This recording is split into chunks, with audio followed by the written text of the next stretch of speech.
बड़ा रस है कथा में, बड़ा आनंद है इनकी भक्ति में। और जिन राम के चरित्र की वार्ता करने हम बैठे, जिन हनुमान के चरित्र की वार्ता करने बैठे, वो राम हमारे आराध्य, हमारे भारत के संपत्ति, हमारे विश्व की धरोहर।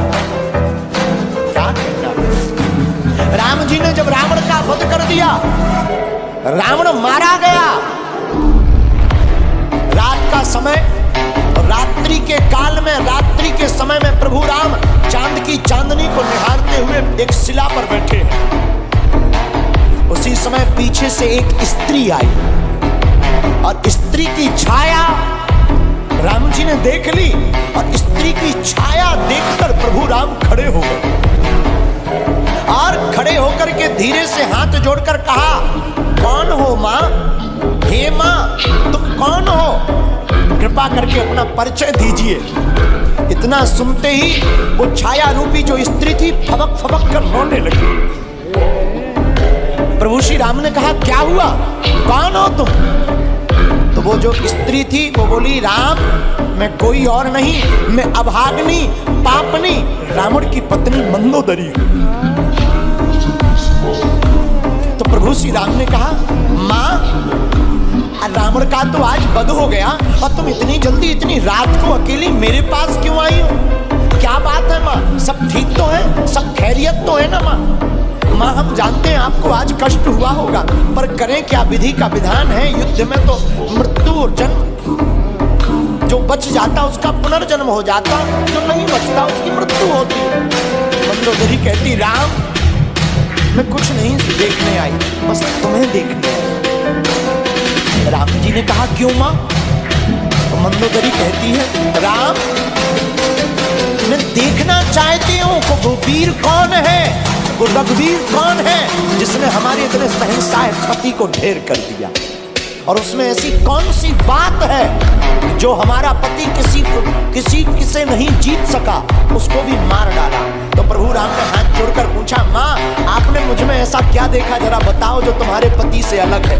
मंदोदरी कहती, राम एक मेरा पति था जो पर स्त्री को अपनी पत्नी बनाना चाहता था, और एक राम तुम हो कि स्त्री की छाया देख करके भी खड़े होकर मां से संबोधित करते।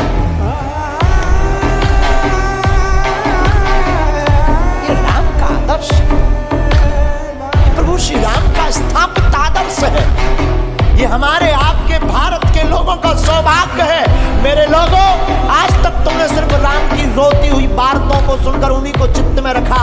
राम वनवासी है तो राम वीर भी है, और राम रघुवीर भी है, और राम के दूत महावीर भी है। और हम तुमसे इस बात से ये कहना चाहते हैं कि तुम राम के वंशज हो, तुम भी वीर हो। अब सनातन की रक्षा के लिए तुम भी खड़े हो जाओ और हिंदुओं एक हो जाओ।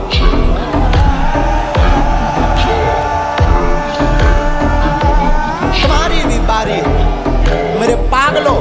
ना तो हम तुम्हें चमत्कार दिखाने आए हैं, ना हम तुम्हें कथा सुनाने आए हैं। 100 की बात यह, हम तो अनपढ़ गवार हैं, सच बताएं हम तो कुछ नहीं जानते, अनपढ़ गवार हैं, बहुत मूर्ख हैं, हमारी कोई पढ़ाई लिखाई है नहीं। जो भी है गुरु कृपा, हमें तो हनुमान जी ने चुना, ये हमारा सौभाग्य है। बस आप लोग हमारा परिवार हो, और हम चाहते तुम्हारी आंखों में आंसू न रहे और तुम भी हनुमान जी के हो जाओ। हम चाहते तुम भी मुस्कुराओ, हम चाहते तुम भी बागेश्वर बालाजी के हो जाओ। हम चाहते तुम्हारी जिंदगी में भी खुशियां भर जाएं, हम चाहते तुम्हारी जिंदगी में भी बहार आ जाए, हम चाहते तुम्हारी जिंदगी में भी पूनम का चांद बना रहे। पूर्णता रामचंद्र है, राम जी का नाम भी रामचंद्र है, और हमारे हनुमान जी प्रभु चरित्र सुनवे को रसिया, वो भी तो कथा में प्राप्त होते हैं। इसलिए सुबह शाम आठों याम यही काम किए जा, सुबह शाम आठों याम यही काम किए जा, खुश होंगे हनुमान राम राम राम राम राम राम। कौन कौन कुछ करना चाहता है। आज ही घर जाकर कल झंडा लगा लेना राम नाम का, और घर के बाहर लिख देना जय बागेश्वर धाम, जय सिया राम, सत्य सनातन धर्म की।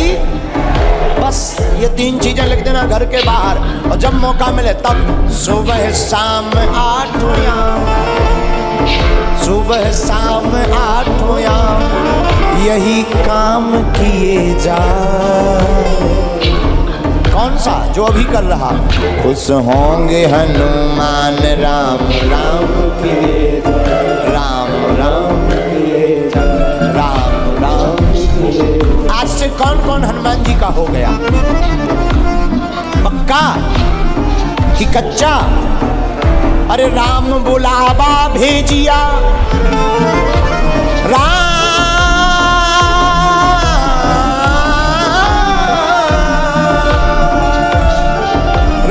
बुलावा भेजिया, दिया कबीरा रोए, जो सुख साधु संग में, जो वैकुंठ न हो, जो सुख साधु संग में, सो वैकुंठ न हो। आप लोग 4 घंटे से बैठे, क्या तुम्हें घर की याद आ रही? भूख, जो कर्जा चुकाना है वो याद आ रहा है क्या? जो मिलने जाना है वो याद आ रहा है क्या?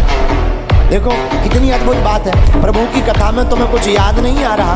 हम यही तुमसे कहना चाहते हैं, तुम थोड़ा मुस्कुराते हो, फोटो अच्छी आ जाती है। जिंदगी भर मुस्कुराते रहो, पूरी जिंदगी भी तो अच्छी आ जाएगी यारो।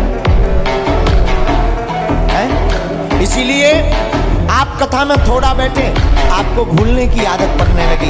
हम तुमसे यही कहते हैं, तुम्हारी जिंदगी में दुख है, तुम सदा के लिए बागेश्वर धाम के हो जाओ। दुख का तो पता ही नहीं चलेगा कहाँ भाग गए हैं। राम बुलावा भेजिया, दिया कबीरा रोए, जो सुख साधु संग में, सो वैकुंठ न हो। और रामचरितमानस में गोस्वामी जी कहते, सत्य संगत मुद मंगल मूला, सत्य संगत मुद मंगल मूला, सोई फल सीधी सब साधन सूला। और दूसरी जगह रामायण में गोस्वामी जी कहते हैं, बिनु सत्संग विवेक न होई, राम कृपा बिनु सुलभ। और हनुमान चालीसा में भी हनुमान जी के लिए लिखा, प्रभु चरित्र सुन में रसिया, प्रभु चरित्र सुन में रसिया, राम लखन सीता मन बसिया, राम लखन सीता मन बसिया। तो जैसे हनुमान जी कथा के प्रेमी है, तुम भी हो जाओ। तो जैसे हनुमान जी का चारों युगों में नाम है, तुम्हारा कलयुग में ही हो जाए। कई लोग तो ऐसे आते हैं, जैसे आते वैसे ही चले जाते हैं। कई लोग ऐसे आते हैं, जैसे आते हैं वैसे ही चले जाते हैं। फिर आए किस लिए? जगह बुक करने के लिए है? अरे आए ही हो तो कुछ काम कर ले ऐसा, तेरा नाम हो जाएगा। कुछ काम कर ले ऐसा, तेरा नाम हो जाएगा।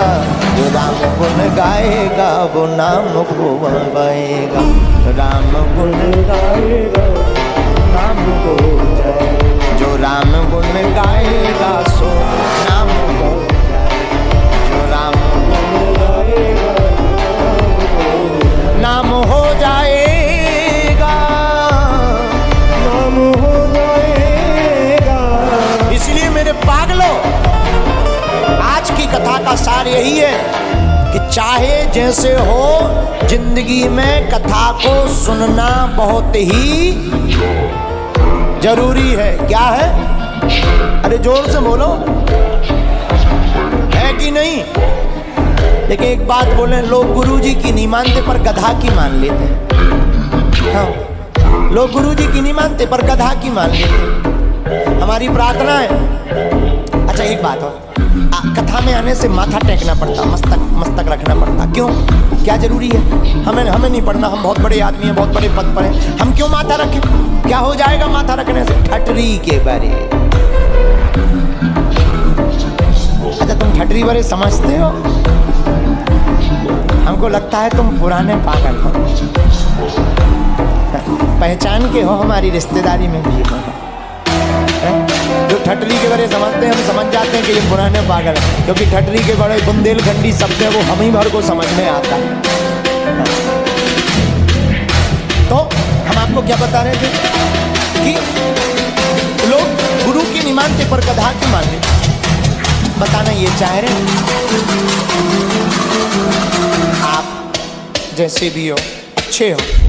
हमारी प्रार्थना दो वक्त जब तक रहेगी जिंदगी, फुर्सत ना मिलेगी काम से, कुछ वक्त ऐसा निकालो प्रेम करो भगवान से। सत्संगति के लिए समय निकालना, और अगर तुम निर्बल हो तो बलवान हो जाओगे, बस तुम हनुमान के हो जाओ। दूसरा सूत्र आज की कथा का, निर्बल को भगवान सबल बनाते हैं जो हनुमान का गुण गाते हैं। तीसरा सूत्र, राम के चरित्र को चित्त में उतारोगे तो चित्त का भूत भाग जाएगा, राम जी का दूत अंदर का जाग जाएगा। आज की कथा का चौथा सूत्र आज की कथा का ये था, अपने अपने घर के बाहर झंडा लगाओ, क्योंकि जिस द्वार पर राम नाम लिखा होता, धर्म ध्वज होता, वहीं राम जी के दूत टिक जाते हैं। पांचवा सूत्र, हम सब हिंदू एक हैं, इस भाव के साथ जीवन को जियो।